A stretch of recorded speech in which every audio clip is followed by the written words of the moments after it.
নেত্রকোনা জেলার কলমাকান্দা উপজেলা রংছাতি ইউনিয়নে পাঁচগাঁও অসম্ভব সৌন্দর্যে ভরা পাহাড়ি এলাকা, সবুজে ঘেরা।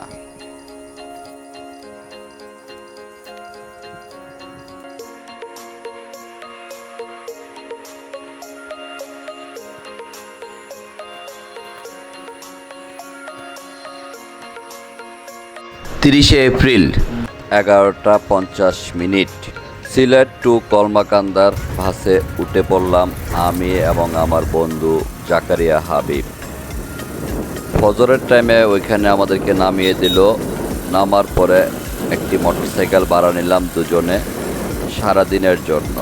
মাগরিবের ঠিক 10 মিনিট আগে মোটরসাইকেলটি ছাড়লাম, দুজনে ভাড়া দিলাম 1500 টাকা। ঘুরে বেড়ালাম নেত্রকোনা পাঁচগাঁও।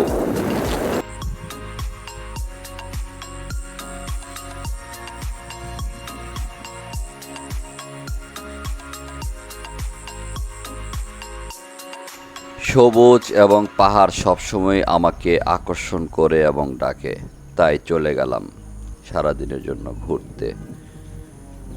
যে একটা মজা পেলাম ভাই, তবে খুব দুঃখের বিষয় প্রচুর গরম ছিল, কোনো বৃষ্টি ছিল না, যার কারণে ঝর্ণা একদম খালি। জিরি দিয়ে পানি আসতেছে অনেক ভিতর থেকে, ছোট্ট একটা জিরি, অল্প একটু একটু করে পানি আসতেছিল। অনেকদিন যাবৎ খরা না, যদি বৃষ্টি থাকতো তাহলে ঝর্ণা অনেক বেশি পানি পেতাম।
খরা থাকার কারণে পানি আমরা কম খেলাম, এবং দেখেন কত সুন্দর এই যে ঝর্ণাতে মাছ, দেশি মাছ।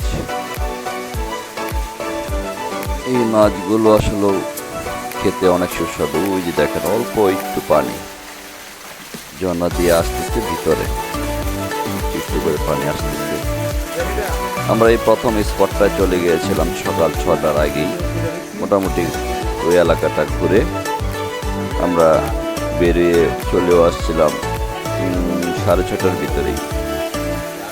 6:30টার ভিতরে এই স্পট আমরা ঘুরে মোটামুটি শেষ করে ফেলেছিলাম।